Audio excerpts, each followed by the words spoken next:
also learning new details about the fiery car crash that killed Fast and Furious actor Paul Walker over the weekend. California police say speed was a factor in Saturday's accident. Walker was in the passenger seat of this 2005 Porsche. This photo taken just 30 minutes before he was killed. Last week, Walker gave what would become one of his last interviews. In this next clip, Walker talks about what he learned from his latest role. His response is chilling. The machine is life. Just endlessly cranking. And we're running around and we're trying to juggle all these balls and we're running all over the place. And when they all hit the floor, we panic. There's really no need. Because everything's smooth. Focus, it's right here. It's what's important. It's of the heart, it's family, it's friends, it's the rest. Exactly. Nonsense.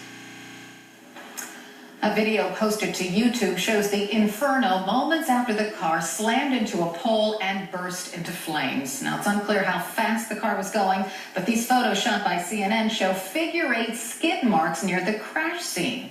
CNN's Alan Duke took those photos. He joins us now live from Los Angeles. So, describe the scene for us. Well, first of all, the scene today is one of mourning, with fans with their flowers and their memorials to him at the charred side of the road, expressing grief, something that they began doing as soon as the police took the yellow tape away from the crash scene late Saturday night. The fans were there waiting with flowers, and they began that. And the outpouring of love is impressive. The actual crash scene. Now, I was there when the coroner was there. They were working to extract the bodies and remove them, take them back to Los Angeles to the morgue for the autopsy.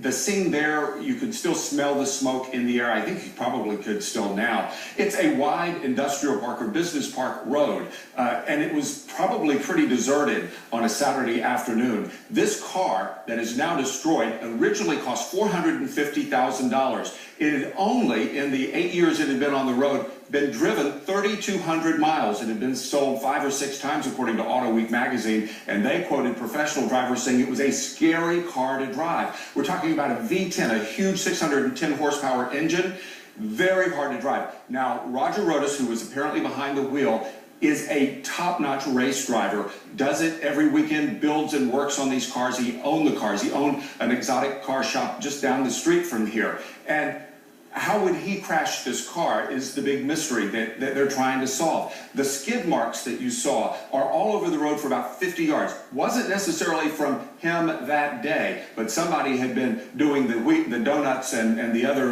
maneuvers on that stretch of asphalt, which of course is near his car shop. What are authorities telling you about those skid marks? They're saying they're looking at them. I did see them measuring them and look at them. There are a whole bunch of them. Whether they played into this or not, we don't know. But listen, this is a high-powered car. This car is not something that I personally would want to try to drive. About 200 miles a year is all this car has been driven. That's how difficult it is to drive. It's really a show car. They take it to car shows. In fact, on Saturday, they were using it to raise money. It was part of an open house car show at the shop. People could come in there, gawk at the car and other cars in the shop, and donate a toy for children in the Philippines. All right, Alan Duke, I'm sure you'll stay on this story. Thanks so much, Alan Duke, reporting live from Los Angeles this morning. A man who allegedly